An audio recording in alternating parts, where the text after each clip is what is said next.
Shukla and you are watching crux of law academy. आज हम बात करेंगे section 28 to 32 transfer of property act की। हमने इससे पहले बात करी थी 27 तक सेक्शंस की।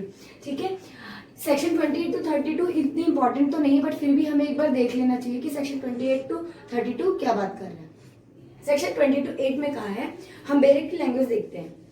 Ulterior transfer conditional on happening और non happening of specified event. इसमें कहा गया है कि जो हमारा अल्टीरियर ट्रांसफर है वो किस पे डिपेंड है, किसी सर्टेन स्पेसिफाइड इवेंट के होने या ना होने पे।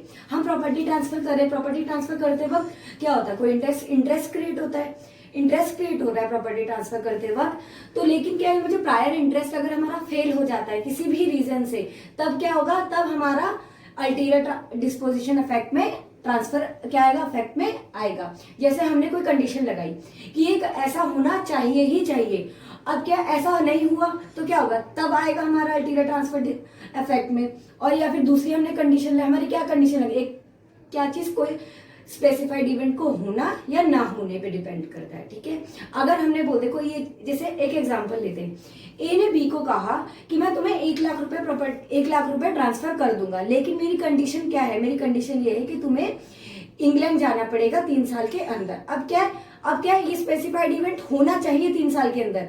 अगर उस ये भी बोलता है कि अगर तुम नहीं जाओगे तो क्या होगा, ये प्रॉपर्टी, ये जो 1 लाख रुपए है किसको चले जाएंगे, सी को चले जाएंगे। अब अल्टीरियर डिपेंड किस पे करता है, अल्टीरियर ट्रांसफर किस पे डिपेंड करता है, अगर जो हमारा प्रायर ट्रांसफर है वो फेल हो जाए। जैसे अब क्या, अगर बी 3 साल के अंदर नहीं जाता, बी इंग्लैंड नहीं जाता, तो क्या होता है, तब सी को मिलेगी प्रॉपर्टी, सी को 1 लाख रुपए मिलेंगे। अब अगर वो चला जाता है तो कंडीशन फुलफिल हो जाएगी, तो सी का जो अल्टीरियर ट्रांसफर है वो इफेक्ट में नहीं आएगा। ठीक है, क्या कहा है, और ये भी कहा गया है इसमें कि जो भी हमारा डिस्पोजिशन है वो सेक्शन 10, 12, 21, 22, 23, 24, 25 एंड 27 को अफेक्ट नहीं करना चाहिए। ठीक है, ये हमारे क्या के सेक्शन है, ये जो सेक्शन इसमें बताए गए हैं नीचे 10, 12, 21, 22, 23, 24, 25, 27, ये क्या है, इनको अफेक्ट नहीं करना चाहिए, इनकी कंडीशंस को वायलेट नहीं करना चाहिए। अब हम देखते हैं सेक्शन 29 जो कहता है fulfilment of condition subsequent an ulterior disposition of the kind contemplated by the last preceding section cannot take effect unless the condition is strictly fulfilled। हमारा जो अल्टीरियर डिस्पोजिशन है वो इफेक्ट में नहीं आएगा जब तक कि जो हमारी कंडीशन है वो स्ट्रिक्टली फुलफिल ना हो जाए। जैसे हमने कोई 3 कंडीशन लगा दी प्रॉपर्टी ट्रांसफर करते वक्त, उसमें से हमने सिर्फ 2 ही कंडीशन फुलफिल करी, तो क्या हुआ, तो अल्टीरियर ट्रांसफर हमारे इफेक्ट में नहीं आएगा।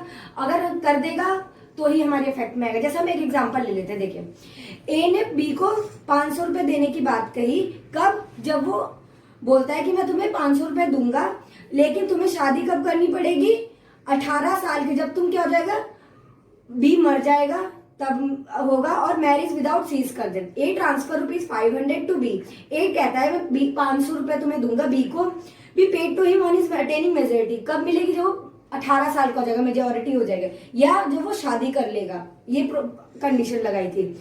If B dies a minor और मैरिज विदाउट सीज कंसेंट, अगर बी माइनर मतलब 18 साल से होने से पहले ही मर जाता है या बिना सी की कंसेंट से क्या कर लेता है, शादी कर लेता है, the ₹500 shall go to D, जो हमारे जो उसको 500 रुपए देने थे वो किसको चले जाएंगे, डी को चले जाएंगे। बट यहाँ पे क्या है, B marriage when only 17 years of age. अब उसने क्या कहा था, ए ने कहा था कि जब तुम 18 साल के हो जाओगे तब तुम शादी करना, लेकिन यहाँ पे क्या है, बी 18 साल के होने से पहले ही 17 साल की उम्र में ही शादी कर लेता है और बिना सी की कंसेंट से। तो यहाँ पे क्या कहा है, जो ट्रांसफर था, जो हमारा अल्टीरियर ट्रांसफर था, डिस्पोजिशन था, वो कब आएगा, वो डी के पास प्रॉपर्टी हमारी जो पैसे जो थे हमारे किसको चले जाएंगे, डी को चले जाएंगे। क्यों, क्योंकि यहाँ पे बी ने कोई भी कंडीशन को फुलफिल नहीं किया है, एक भी नहीं करी इसमें क्या। और इसमें क्या कहा गया था, अल्टीरियर डिस्पोजिशन कब इफेक्ट में आएगा, जब एक भी कंडीशन मिस आउट नहीं होगी। ठीक है, अब बात करते हैं सेक्शन 30 की, जो बात करता है prior disposition not affected by invalidity of ulterior disposition. अगर if the ulterior disposition is not valid, the prior disposition is not affected by it. इसमें कहा गया है जो हमारा प्रायर डिस्पोजिशन है वो अफेक्टेड नहीं होगा अगर अल्टीरियर डिस्पोजिशन हमारा क्या है, इनवैलिड है या अनअफेक्टेड है। जो हमारा अल्टीरियर, हमारी जो अल्टीरियर सेकंड ट्रांसफर है, अगर हमारा क्या हो जाता है, इनवैलिड हो जाता है किसी भी रीजन से, तो हमारा जो प्रायर ट्रांसफर है उस पर कोई भी इफेक्ट नहीं होगा। हम एग्जांपल देखते हैं। A transfer of a farm to B for her life, A ने बी को प्रॉपर्टी फार्म ट्रांसफर किया पूरी जिंदगी के लिए, and if she does not desert her husband to C, अगर वो क्या बोलता है कि अगर तुम अपने हस्बैंड को नहीं छोड़ोगी, डेजर्ट नहीं करोगी, छोड़ोगी नहीं, तो किसको चली जाएगी, सी को चली जाएगी। किसको चली जाएगी, सी को। If she does not desert her husband to C, उसमें क्या कहा था कि जो अगर तुम अपने बी को कहता है कि अगर तुम हस्बैंड को नहीं छोड़ोगी तो किसको चली जाएगी प्रॉपर्टी फार्म, सी को चले जाएगा।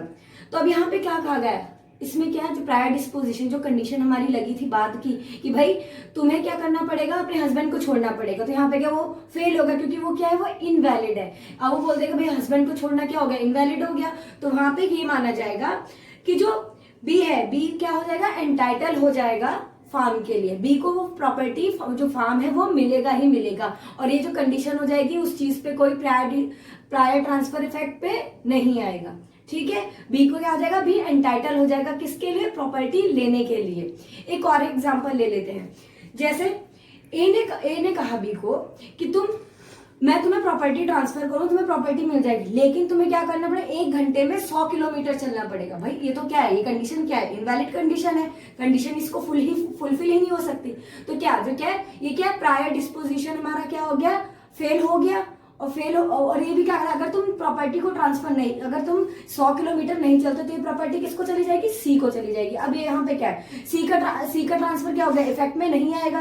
क्यों, क्योंकि जो कंडीशन थी क्या थी, वो इनवैलिड कंडीशन थी। भाई कैसे एक बंदा 1 घंटे में 100 किलोमीटर चल लेगा, तो यहाँ पे क्या, जो बी क्या हो जाएगा, एंटाइटल हो जाएगा उस प्रॉपर्टी को लेने के लिए।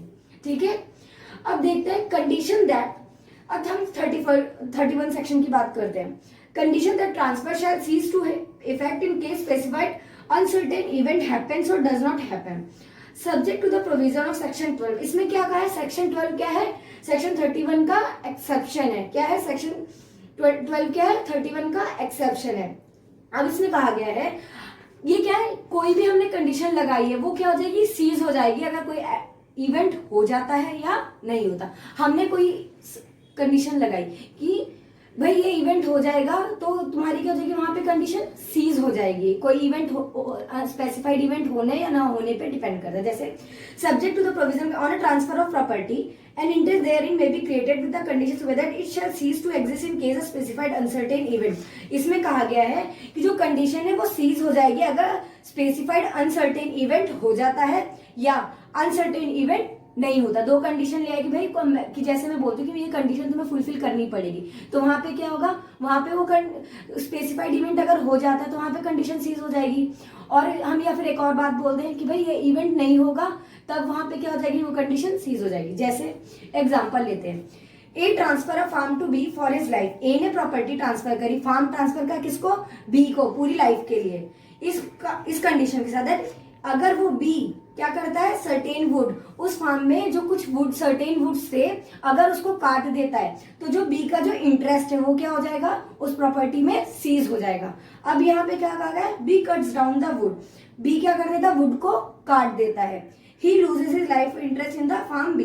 बी क्या होता है, बी का जो लाइफ इंटरेस्ट होता है वो क्या हो जाता है, उस फार्म में क्या हो जाता है, सीज हो जाता है। क्यों, अब क्या बोला था, वो कंडीशन क्या हो गई, कंडीशन हमारी क्या हो गई, सीज हो गई। क्यों, क्योंकि वो सर्टेन इवेंट उसमें फुलफिल ही नहीं कर पाया था, वो जो बात कही गई थी। एक और देख लेते हैं example. A transfer a farm to B, A farm transfer करता है बी को, ए कंडीशन लगा देता है, अगर B shall not go to England within 3 years after the date of transfer, पर his interest in the farm shall cease। इसमें कहा गया कि अगर बी 3 साल के अंदर कहाँ नहीं जाता, इंग्लैंड नहीं जाता, तो उसका जो इंटरेस्ट है वो क्या हो जाएगा, सीज हो जाएगा फार्म पे। अब B does not go to England, यहाँ पे क्या कहा, बी इंग्लैंड जाता ही नहीं है, तो यहाँ पे जो उसका फार्म में जो इंटरेस्ट था वो क्या हो गया, फार्म में सीज हो गया, क्योंकि वो गया ही नहीं। अब उसमें ने क्या बोला था कि तुम 3 साल के अंदर, चलो अगर तुम्हें जाना पड़ेगा, अगर तुम नहीं जाते हो, नहीं जाता क्या मतलब, अनसर्टेन इवेंट नहीं होगा, तो तुम्हारी क्या हो जाएगी, वहां उसमें जो प्रॉपर्टी में जो इंटरेस्ट है वो क्या हो जाएगा, सीज हो जाएगा। ठीक है, अब देखते हैं section 32। Such condition must not be invalid. कौन, in order that condition that an interest shall cease to exist may be valid, it is necessary that The event to which it relates be one which could legally constitute the condition of the creation of an interest. अब हमने कोई भी ऊपर जो condition लगाई थी, क्या लगाई थी हमने, आगे कोई भी कंडीशन जो लगाई है वो क्या होनी चाहिए, वो वैलिड होनी, जो कंडीशंस लगाई थी क्या होनी चाहिए, वैलिड होनी चाहिए। अगर प्रॉपर्टी ट्रांसफर करते हैं जो हमारी जो ऊपर हमारी कंडीशंस कोई भी वैलिड नहीं है, तो क्या होगा, जो हमारा प्रॉपर्टी में जो इंटरेस्ट है, जो ट्रांसफर है, जो इंटरेस्ट क्रिएट हुआ वो क्या हो जाएगा, वो इनवैलिड हो जाएगा। ठीक है, हमारी जो भी कंडीशंस अपने लगाई हैं, हमारी एक भी कंडीशंस क्या नहीं होनी चाहिए, इनवैलिड नहीं होने चाहिए प्रॉपर्टी ट्रांसफर करते वक्त। अगर कंडीशंस वैलिड हैं तभी क्या होगा, प्रॉपर्टी ट्रांसफर इजिली हमारी हो सकती है। उसमें क्या हो गया, वो हमारी प्रॉपर्टी भी जो हमारा इंटरेस्ट ट्रांसफर हुआ वो भी ट्रांसफर क्या हो जाएगा, वैलिड ट्रांसफर माना जाएगा। ठीक है, हम अपनी नेक्स्ट वीडियो में सेक्शन 35 पढ़ेंगे, जो बहुत ही प्री और मेंस दोनों के लिए बहुत ही इंपॉर्टेंट सेक्शन है, तो प्लीज आप उस वीडियो को जरूर देखिएगा। अब आज हमने क्या पढ़ा, सेक्शन 28 to 32, इसको एक बार आप प्लीज जरूर बेरेक से एक बार देख जरूर लीजिएगा, क्योंकि क्या पता है आगे किसी और सेक्शंस के साथ इंटरलिंक करने पड़े आपको। ठीक है, प्लीज अगर आपको हमारा चैनल या हमारी वीडियोस पसंद आई हो तो please like and subscribe our channel. Thank you so much.